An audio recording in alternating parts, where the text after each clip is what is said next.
Hello, YouTube, Instagram, and every other social media site out there who's joining me for my first episode ever of The Real Estate Investor featuring the gut rehab and the house renovations. Thank you for joining me for the next 20 minutes as we start to discuss, go over the journey, the adventures, the treks of real estate investing. Let's go inside because right now it's cold as can be. It's 20 degrees, maybe 15 degrees right now. So come on in, let's go inside. Oh my goodness, that's so much better. Got a nice fire started. Now I can talk to you guys without shivering my earlobes off. It's a little echoey in here. It's because this house I just purchased not too long ago, and I am getting it ready for sale. As a matter of fact, it's already ready for sale. It's on the market right now. I'll show you guys around a little later on. But right now, let's just jump, like I said, right into the aspects of buying real estate, what to expect, and how to expect it. I guess I could start with first by saying I'm doing this video because I've been doing this for a long time now.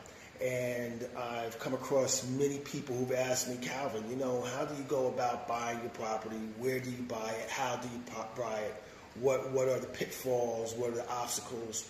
What are the highs and what are the lows? So I said, you know what, let me just do a video, because then this way I can answer everybody's questions, how I do it. And, hopefully it'll help you in your real estate investing. So the first thing I would always start out with is that you have to have a passion for whatever it is that you're going to do, okay? I don't care if it's selling comic books. I don't care if it's DJing. If you don't have a passion for it, you're not going to like it.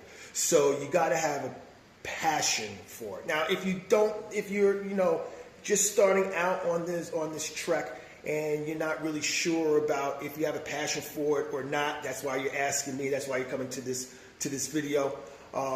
What I will say is that you need to, basically go over those things that you feel as though you're strong in, those aspects of your life that you feel as though that you have a lot of strength in, and that you do have a passion for, and then how can that relate to your real estate investing? So what do I mean by that? Well, I guess what I'm saying is, let's just say if you have a penchant for selling, and you like to be able to negotiate and debate, real estate might be for you. Let's say if you really truly like interior design, real estate might be for you. Architectural, real estate might be for you. Legal, because you do have a lot of contract negotiations, real estate might be for you. Now, if all those things that I just said you don't like, real estate might not be for you. And you're going to hear a lot of people, a lot of stories. Oh, I tried real estate, I didn't like it, blah, blah, blah, blah, blah, blah, blah, blah, blah. Yeah. Take that with a grain of salt, okay? Again, if you like those things I just said, real estate might be for you. If you don't like them, real estate might not be for you. Okay, so that's the first thing. Second thing, you have to decide what it is or what avenue you want to go down when it comes to real estate investing. And what do I mean by that? There's basically 3 different avenues to go down. 1, doing what I do, buying foreclosed properties, fixing them up, and selling them at a profit. Again, this is just one of my properties that I've purchased. Showing you around the room a little bit. Oh yeah, that's an elevator in the back there. Working. Yeah, perfect. Fixing them up and selling them at a profit. That's avenue 1. Avenue 2 is being a landlord. Buying a property, holding on to it, and then, obviously getting rent from that. That's the second avenue. Third avenue is building. Buying a piece of vacant land, a vacant lot, and building a property on it. Now, I've done all 3. I've been fortunate enough to have done all 3. And so people then ask me, well, what's the best? they're all different. And you can't really say what's better one versus the other. It's basically what obstacles, what headaches are you willing to put up with? I mean, for what I do, purchasing foreclosed properties, fixing them up, and then putting them back on the market, you have to deal with your attorneys in the beginning. Then you have to deal with subcontractors. Then you have to deal with the municipalities and getting permits and doing what needs to be done within the home. Then once the construction and the gut rehab and the home renovation is completed, then you have to go, obviously, and sell the property. So that's, there's a lot of obstacles there. For me, fun obstacles, I like doing that type of stuff. So, it's not a problem, but, obstacles nonetheless. For being a landlord, again, you have to find the property. You have to do the contract negotiations. You have to deal with lawyers. But then once you have the property, you have to deal with tenants. And that basically opens up a whole different set of obstacles and headaches that I, as a flipper, don't have to deal with. Not saying that anything's wrong with dealing with tenants, because if that's, again, what you have a love for and a want to do, a desire, fine, that's something you have to do. But just understand that you will be going to court. You will be dealing with other people's headaches and obstacles, and, just deal with other people. And then if you want to go down the third avenue, which is buying a lot and building, that's a whole different, set of circumstances. Again, finding a lot, getting an attorney, buying the lot, dealing now with the city and the municipalities and the townships to get your permits, going through zoning. And then once you go through zoning, a lot of times you have to get in contact with your next door neighbors to let them know what it is that you're going to do by law, to let them know, again, what it is that you're going to do so they understand it. And then if they want, they could definitely take you to court and try to, put an injunction on you and stop you from building what it is that you're trying to build. So again, every single set of, real estate scenarios I just said offers their ups, offers their downs. It just depends on what it is that you feel more comfortable with. So again, it's not a question of what's better versus what's not, because guess what? You become a millionaire being a flipper. You can become a millionaire being a landlord. You could become a millionaire being a developer. It really isn't one of those type of things that one is better than the other. It's just which one do you have more, intestinal fortitude to deal with, and that's what real estate investing is all about. But before I go on, because I definitely want to show you guys the house, so why don't you sit back? I have a little bit of a slideshow that I'll show you right now, and then as we again continue this journey talking about real estate, what to do, what not to do, I'll be showing you videos of the home, and then as we move on, I'll be showing you exactly what I do as far as how to find properties, how to contract for those properties, how to negotiate the price, how to deal with the attorneys, how to deal with the agents, the brokers, all of that great stuff. We'll do it together. So again, sit back, relax, and again, thank you very, very much for joining me on my first show. Make sure you subscribe, make sure you hit that notification button down there. And comment, please ask me anything that you'd like to ask me, because again, this is how we grow together. So sit back, relax, and thank you again.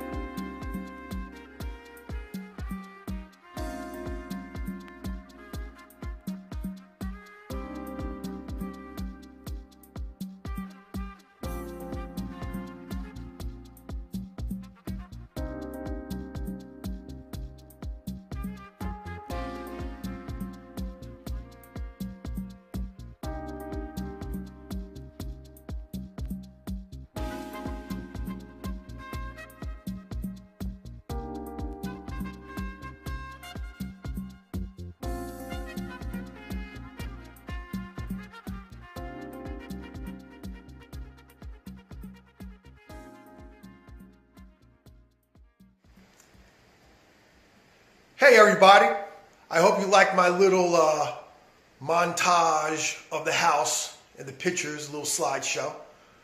What I'm doing right now is panning around the kitchen extremely slowly as we start to talk about a little bit more in depth what we were talking about earlier, and then I'll end this video in order to post it, and then obviously start another video again so we can continue this journey in real estate investing. Okay, so we ended the last video, or the last segment of the video, with us speaking about what you can expect from real estate investing. Let me tell you what not to expect, or what pitfalls not to fall into. One of the biggest ones is right now, and I enjoy the shows just as much as you. We know that there's a lot of shows on television, on cable, that show people buying properties, fixing them up, and then selling them and making a ton of money.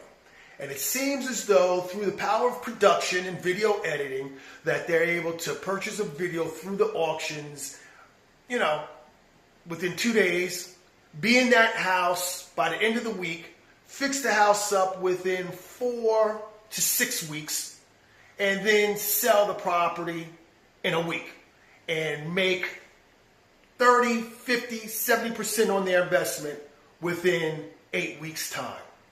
Let me tell you something. Do I even have to say it? I'm not saying that it can't happen. I'm not saying that it doesn't happen, because I'm quite sure there's a lot of people that'll turn around and say, oh, I've done it. And I'll tell you the truth. It's not that I've done it, but I've flipped properties very quickly and, made a lot of money. So, but the problem is, especially when you're just starting out, and this is what I'm seeing a lot, being in this industry, is that people are watching these shows and they feel as though they can do it. They take their last $5,000, $10,000, $15,000 and they say, I'm going to do exactly what I see on TV. I'm going to buy this house. I'm going to fix it up. I'm going to flip it and make 30, 40, 50% on my investment, and then move to the next one. That is a true equation for failure. And I would not suggest anybody doing that, because just as easy as for me to do like this, and then having a nice hot steaming cup of hot chocolate in front of me. Oh, that's hot. Good, but hot. It's the same with these shows, okay? So, again, please, please, please, please take with a grain of salt any and everything that you see on these programs, because you can get into a lot of trouble and lose a lot of money by, basically thinking that you too can go and purchase a home and have it ready for sale within 8 weeks' time. So, what did I do, and how did I do it with this property? Where did I find it, and how long did it take? Well, again, we'll be going over a lot of different ways in which to find foreclosed properties a little later on, but I can tell you that with regard to this property, I found it in July of 2018, okay? And after finding it and putting in an offer, we didn't close until October of 2018.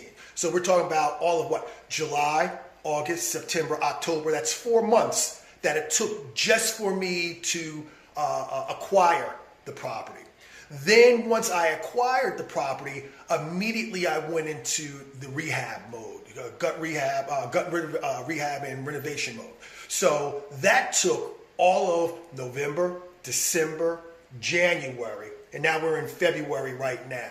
And so that took 3 months. So we're already at 7 months for me to acquire the property, do the gut renovations to the property and the rehab, the gut rehab. And now that it's ready for sale, who knows how long it's going to take for me to find that proper family to move into this luxurious and this beautiful home. So it could take me all of a month or 2 months just to find the family. And then you have a 30 to 45 day wait for them to get a mortgage and to actually close on the property.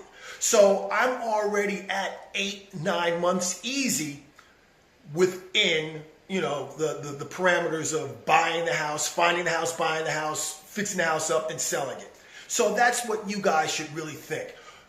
You'll be in a project for at least 9 months on the, you know, and it's all based on the size of the house too. I mean, this house is 3,300 square feet. So if you find something that's only 800 square feet or 1,000 square feet just to begin, obviously you probably be able to do it a lot quicker. But this was a large house, and the amount of, you know, risk is larger. So what do I mean by risk, and how much do I stand to make on this property? Well, I will say this. Since you weren't with me during the beginning of everything, I'm going to kind of keep close to the chest a lot of the information until we move on to our next project. But I can say this, because this is public information. I purchased the house for $400,000, okay? That $400,000, after I put all my money into, not all my money, but I'm saying a lot of money into rehab, I am looking to sell the house right now for $630,000. So at $630,000, it's an excellent investment, or an excellent purchase price for a family, because we did do so much work. The house is only 2 blocks away from the beach and all this other type of stuff. I could go on and on and on about the accoutrements of the home. I won't, but I will say that, you know, to make $230,000 in all of, you know, 9 months, 8-9 months, a lot of you probably say, hey, that's great. It is great, okay, for one home. But what we want to do, what you and I want to do, we want to grow, we want to build, we want to multiply on that business model. We want 3, 4, 5 of these type of homes, fix them up all within a year and flip them. Because if we can do 4, 5, 6 of these homes, making $230,000, you can do the math. And if you can't do the math, maybe real estate isn't for you. Okay, so, but you could do the math. So that's what it is that we're looking to do. So, are you going to start with a house this large? I would say no. Don't do it. Start with something small, 800 square feet, 1,000 square feet, 1,500 square feet and less. I do suggest that you move forward with understanding, and we're going to do this together, understanding, again, what you need to do and how you need to do it in order to become successful in real estate investing, as well as, more importantly, having fun. I mean, there's a lot of you'll hear me say it a lot about the obstacles and the headaches, but it's fun. It's really fun, and you're supplying a service to people who otherwise could not do it themselves. Because when you see the look on a family's face when they come into their brand new kitchen like this, right? Come into their brand new kitchen and everything's ready just to move in. All they have to do is bring in their clothes. There's really not a greater feeling than that, because you know you're helping them out. You know that you're providing something that they might not be able to provide for themselves. So, again, I'm excited. I'm grateful. I'm thankful that you guys have been able to, share this with me on my first video. There will be a lot more. So please do me a favor. Subscribe. Hit that notification button. Comment. Ask me anything that you'd like. DM me, because I'm also on Instagram. So DM me. Let's do this thing together. And for 2019, even though we're in the, we've already said goodbye to the first month of 2019, and today's February 1st. Let's do this together. Let's make 2019 the best year ever. Ever. So thanks a lot, and I will see you in the next video.